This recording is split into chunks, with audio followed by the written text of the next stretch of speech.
specifically on this map.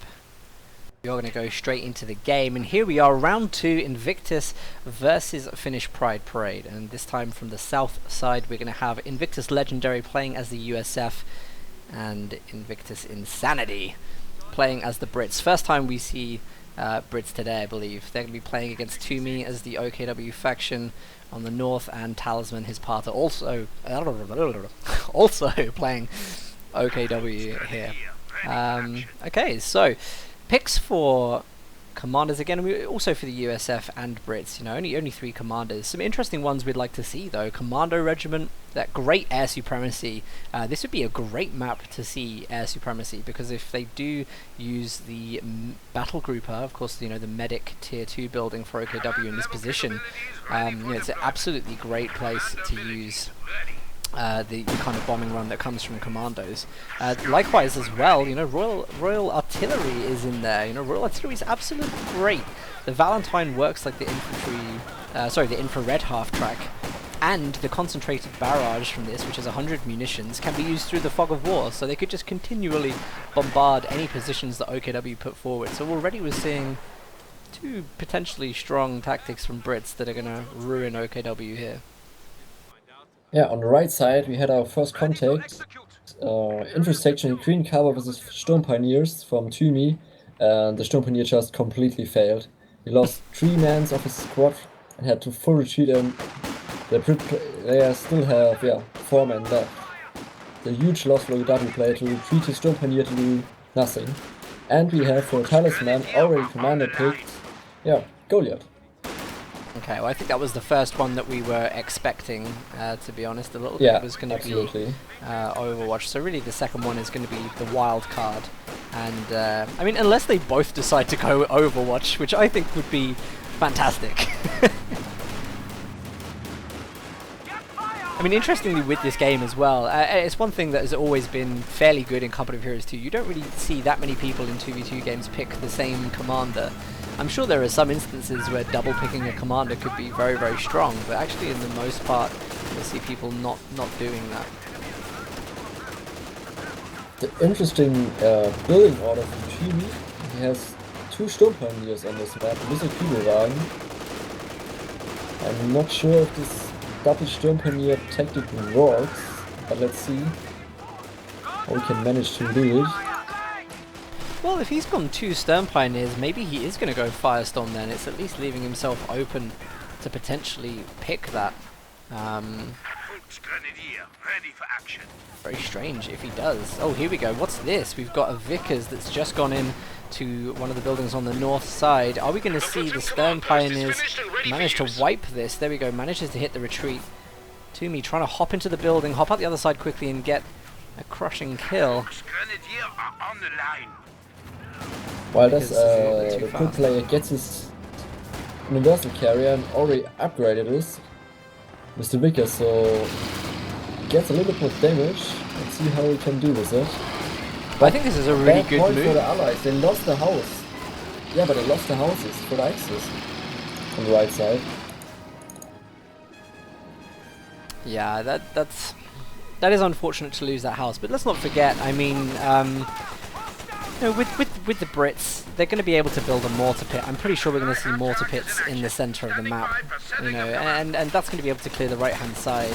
If we do see mortar pits, you know, maybe Toomey will go Firestorm. You know, maybe he's going to want that off-map Stuka that comes in a little bit later on into the game. Invictus trying to cap around the sides of the map at the moment. This is already like a completely different, pardon me, a completely different route to what we saw in the last game. This time Axis actually, again on all 3 points on the map, but they seem to be putting a lot of focus on the right-hand side, which is good in one sense. You know, it's keeping the allies occupied, but they don't seem to have been that well defended in the left. We have already the first tank from Legendary, the US player. He went for captain, so he has access to a steward in some minutes. The steward's going to be coming on.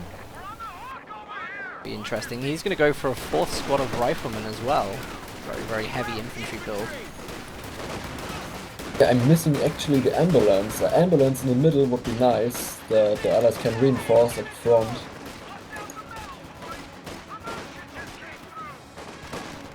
And we see some mines from Tumi landing on the right side near the house. Maybe maybe the mine is for the inversion carrier if he wants to get the Kubo on the right side.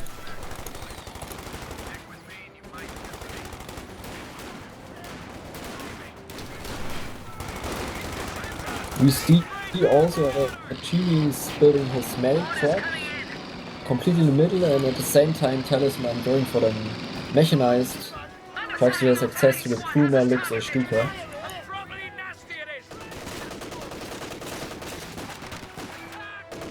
Not sure what the allies are going to be able to do here. This infantry only build from legendary is very counterable. But battle group are in a different place now, which I think is a good idea, but actually you know, like how air supremacy works? I mean, this territory is very, very small. It's quite likely that a lot of the bombs from air supremacy would just destroy that zone completely. We see, triplicate for Exos, so it's nice. They can get some victory points. They lost 0 victory points left. The Exos have still 500 and almost got 100 victory points from the allies. And Tumi has his first vehicle on the field, the flag half-track. Let's see how the allies can counter it. Flag half-track is not one that we're really used to seeing. I guess it's a good one because there's no need for the ISG really. That hasn't been called for, not enough support weapons, no sign of the British mortar either yet, no emplacements at all. So actually the half-track may do really, really well here, especially against the Brits at this stage. There is an AT gun on the right, so he does still need to be a little bit careful of that. But he will you could use it on the left side, for example. On the left side, is this a Goliath we see? Because Goliath already on the midpoint. Very sneaky. Here we are around min 7, means around min 7 2 vs 2 Stuart can be arrived, and that's the point. We see Stuart in production. No! Talisman cancelled the Stuart. Interesting, he was almost finished Stuart, but he cancelled it. But we see a AAC coming for the Brits in 20 seconds, something like that. The AAC is going to be... and finally Legendary going for ambulance, because his rifle 0 life, so he definitely needs the heal from the ambulance. Armored car completed. Let's see Luke's versus universal carrier engagement here. Luke's is going to give chase. I think the Bren will make it out of there pretty easy.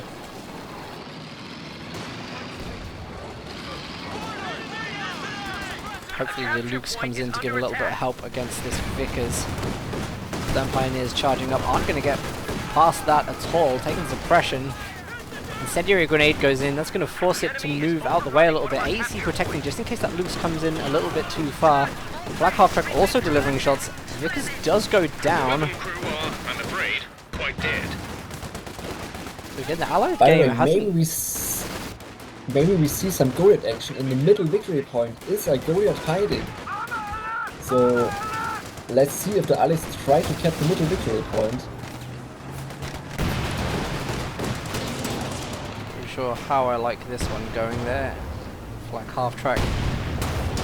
Dangerous position against the AEC. There doesn't seem to be any Raketans on the field. Actually, no, there we go. There is one. It's currently in a building that's overlooking the side. That will actually protect it from the AEC. Is he going to bait with the Lukes now?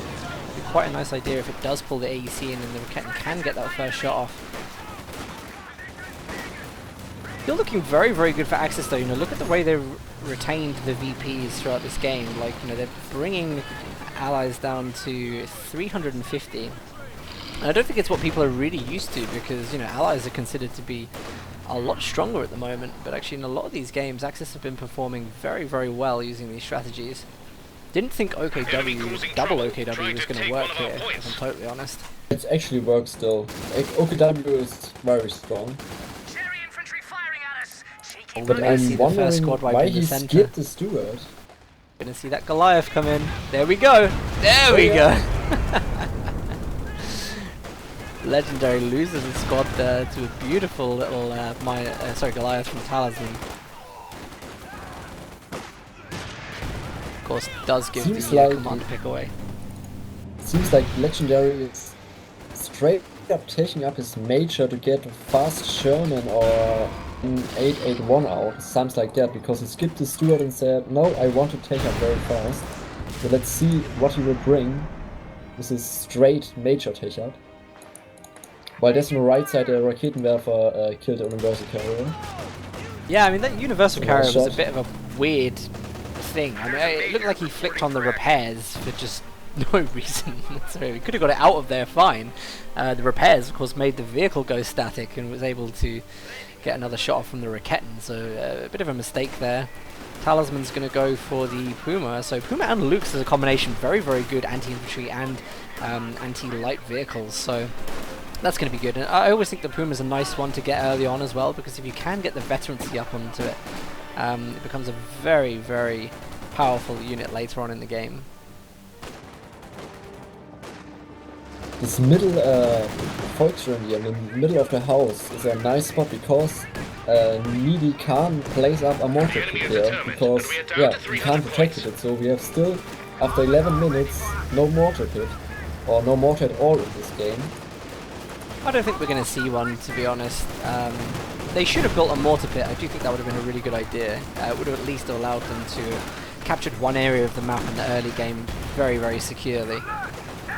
You know, may have even forced Talisman to spend 100 fuel on a Stuka, but now Talisman, of course, is going to be able to spend his fuel on some more important things, some late game tanks as well. I don't know what he's going for though. Like, with the kind of game that they're having at the moment, I wouldn't be entirely surprised if they decide to go for something like a King Tiger, just to defend either the middle or the left. King Tiger's absolutely great with that. Yeah, the victory pressure is very careful. I mean, the Axis lost after 12 minutes, only 4 victory points. They have still 496 victory points, and the others only 256. That's... yeah, if they don't change it very fast, it will be a fast game for the Axis with the victory point pressure. Question is though, I mean, actually, if they win this game with 496 VPs, they will have faction selection for game 3, and I actually wonder what they would pick. A lot of people usually decide to go for allies when they get the opportunity to pick a faction for game 3. However, they've played very, very well so far with Axis here. Maybe we find that they decide to stick with that decision. Look at this, the M8A1 howitzer from the allies. What is the reasoning behind this? On the right side, Luke's made up nice long-range snipe. He killed the sniper. The sniper was retreating with half-life, and on max range the Lux was managed to get one shot, so one pit sniper is dead and a new one is already built for the good player. That we have for the USA player the small tank out. I call it a small ISU because sometimes the small tank wipes very well like an ISU. I mean, the M8A1 Scott can be very, very good. You know, there's certain situations where that really does like a hell of a lot of damage. As you say, like squad wipes can happen with this unit. A lot of people don't use it. You know, they prefer to have some kind of anti-vehicle stability on the field, but you know, it can really, really aid the infantry battles. Here we're seeing it's doing quite a bit of damage to this building. Hopefully they can remove the MG from this building. Toomey is getting up his D4, but a completely other position. He's building it very safely in the middle. He's not putting it on his own field on the left side. He's just putting it in the middle to say, I'm protecting my own medic, so they can't go through it. Still double fuel for Axis. And triple victory point.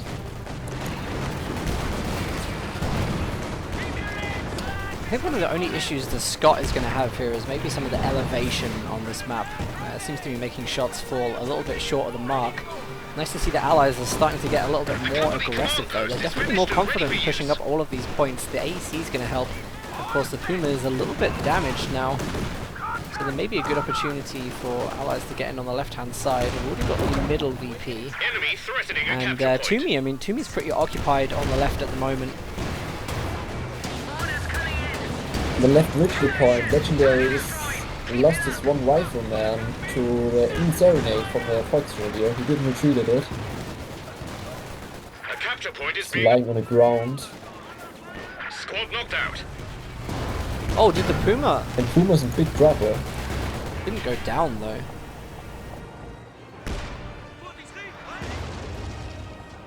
Yeah, I mean, it was a good play there, to be honest. The AEC having very good engagements with the Puma, which should really, in effect, provide the counter to that. Royal Engineers, looks like they've got double Bren upgrades, so they're going to be pretty strong. Of course, we want to see those get to Veterans 3, where their reinforced cost becomes very, very cheap.